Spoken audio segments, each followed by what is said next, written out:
नमस्कार दोस्तों, मेरे YouTube चैनल एसएस एनालिसिस पर एक बार फिर से आपका हार्दिक स्वागत है। आज हम एनालाइज करेंगे निफ्टी इंडेक्स को। जैसा कि आप देख रहे हैं कि पिछले कुछ ट्रेडिंग सत्रों में निफ्टी में एक लिमिटेड दायरे में ट्रेडिंग होती हुई देखी जा रही है, जहां की काफी उथल पुथल मैं कहूंगा, जो कि एक आने वाले एक गिरावट को या एक बढ़त को दिखाता है। एक बड़ा मूव निफ्टी में तैयार लगता है, परंतु इसके लिए निफ्टी को एक जोन से बाहर एक कदम रखना होगा, जहाँ की मेरा मानना है कि ये जो जोन है एक बड़ा डिसिसिव जोन है 11,764 से लेकर 12,058 तक। तो यहाँ एक ब्रेकआउट या एक ब्रेक डाउन ही एक डिसिसिव मूव निफ्टी में दिखा सकता है, क्योंकि अंतरराष्ट्रीय स्तर पर ही नहीं, भारत में भी कोरोना वायरस के केसेस में एक तेज वृद्धि देखी जा रही है, जिसके चलते ग्लोबल सप्लाई चेन पूरी तरह से ठप है और पूरा का पूरा ध्यान जो है केंद्रित है अब इकोनॉमी के फंडामेंटल्स पर, जहां की ब्लैकरॉक जैसी रेटिंग एजेंसीज ने कहा है कि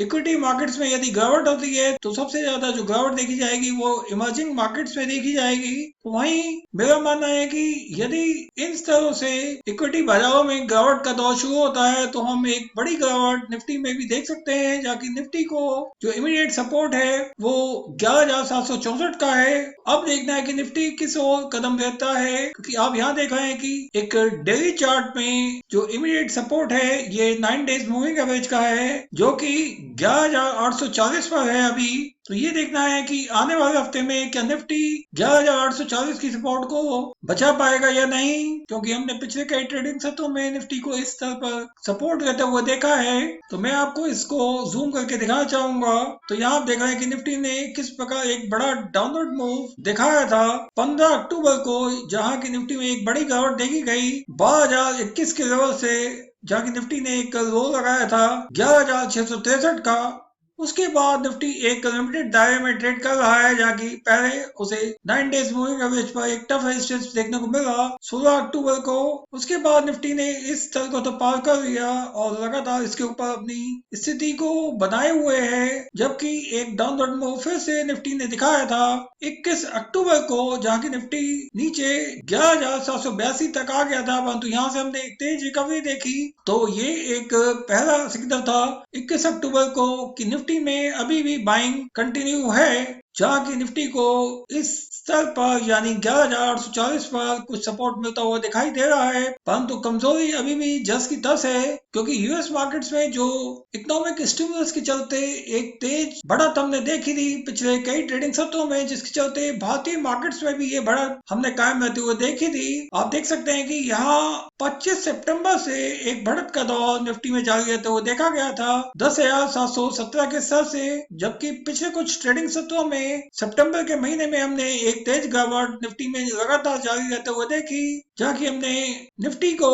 24 सितंबर को 10,800 के स्तर को भी छूते हुए देखा था। तब से लेकर एक बढ़त का दौर कायम हुआ, इस आशा में कि अमेरिकन इक्विटी मार्केट्स में एक बड़ा स्टिमुलस अमेरिकन इकोनॉमी को मिल सकता है, जिससे इकोनॉमिक रिकवरी तेज हो सकती है अंतरराष्ट्रीय स्तर पर, परंतु ऐसा अभी तक कुछ नहीं हुआ। वो बात अभी भी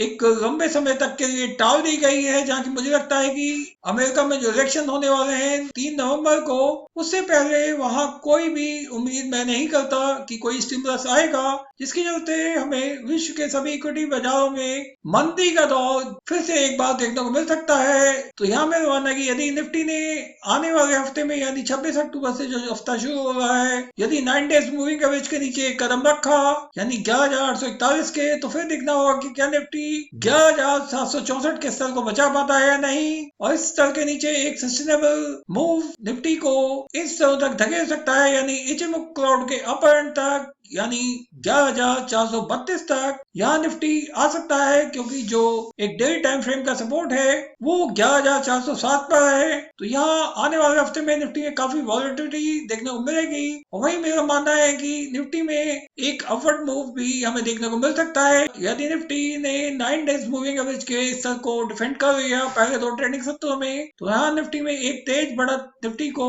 12,000 के लेवल को भी दिखा सकती है, जहाँ की मेरा मानना है कि 12,000 23,058 का जो लेवल है वो निफ्टी के लिए अभी भी एक कड़ी चुनौती है, जिसको तोड़ना निफ्टी के लिए अभी तो असंभव सा लगता है। परंतु यदि निफ्टी ने इसको तोड़कर इसके ऊपर सस्टेन कर लिया तो ही हम एक अपवर्ड मूव की उम्मीद कर सकते हैं। अन्यथा मेरा मानना है कि 12,000 के स्तर के ऊपर जाते ही निफ्टी में यहाँ से भारी सेल ऑफ देखने को मिल सकता है, जहाँ की इमीडिएट सपोर्ट निफ्टी को 11,764 पर ही दिखता है, जहाँ की 20 डेज एक्सपोनेंशियल मूविंग एवरेज भी काफी हद तक सपोर्ट देगी। परंतु यहाँ देखना है कि निफ्टी अब किस ओर कदम रखता है, क्योंकि निफ्टी में जो पिछले कुछ ट्रेडिंग सत्रों में जो मूव देखे जा रहे हैं वो एक काफी लिमिटेड दायरे में देखे जा रहे हैं, जिससे अनसर्टेनिटी अभी भी बनी हुई है। तो मेरा मानना है कि इस जोन से बाहर निकाला गया एक कदम ही फाइनल डायरेक्शनल मूव निफ्टी को देगा। तो दोस्तों अब चलते हैं बैंक निफ्टी की तरफ। तो यहाँ आप देख रहे हैं बैंक निफ्टी का एक डेली चार्ट, जहाँ की आप देख सकते हैं कि बैंक निफ्टी में एक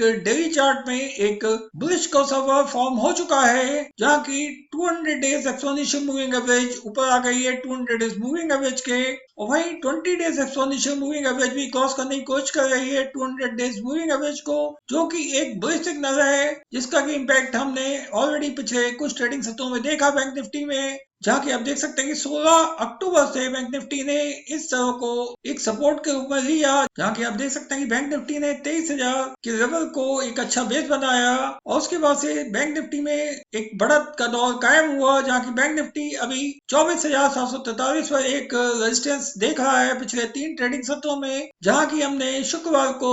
ऊपरी स्तरों से सेलिंग देखी थी, और बैंक निफ्टी फाइनली 24,478 में बंद हुआ था। एक हाई लगाने के बाद 24,764 का एक हाई लगाया था और क्लोजिंग हुई थी 24,478 की। तो बैंक निफ्टी में अभी भी एक तेजी कायम रह सकती है। तो यहाँ मेरा मानना है कि ये जो डिसीजन जोन है बैंक निफ्टी के लिए 24,065 से लेकर 25,237 का, इससे बाहर निकाला गया एक कदम बैंक निफ्टी को एक फाइनल डायरेक्शन मूव देगा, क्योंकि यहाँ यदि बैंक निफ्टी ने आने वाले हफ्ते में 25,237 के ऊपर सस्टेन किया तो ही बैंक निफ्टी में एक ब्रेकआउट मूव हमें देखने को मिलेगा, जहाँ की अगला रेजिस्टेंस होगा 26,724 का, जहाँ से बैंक निफ्टी में एक भारी सेल ऑफ देखने को मिल सकता है। 27,000 के आसपास जाते ही बैंक निफ्टी में सेलिंग देखने को भी मिलेगी, क्योंकि बैंक निफ्टी में अभी भी कुछ वीकनेस कायम है। परंतु यहाँ मुझे लगता है कि यदि बैंक निफ्टी ने आने वाले हफ्ते में नीचे के स्तर को तोड़ा, तो यहाँ मुझे लगता है कि यदि आने वाले हफ्ते में बैंक निफ्टी ने 24,000 के स्तर को तोड़ा तो अगला सपोर्ट 200 डेज मूविंग एवरेज में मिलेगा, जो कि 23,385 पर है। परंतु मेरा मानना है कि ये जो बुलिश क्रॉसओवर जो फॉर्म हुआ है हाल ही में एक डेली टाइम फ्रेम में, वो बैंक निफ्टी में एक बुलिश मूव दिखा सकता है आने वाले हफ्ते में, इसमें कोई शक नहीं, जबकि बैंक निफ्टी 25,237 के ऊपर सस्टेन करने की कोशिश करेगा। दोस्तों मेरे वीडियो देखने के लिए आपका बहुत बहुत धन्यवाद। यदि वीडियो आपको अच्छा लगा हो तो आप अपने ज्यादा दोस्तों के साथ शेयर करें। Thank you.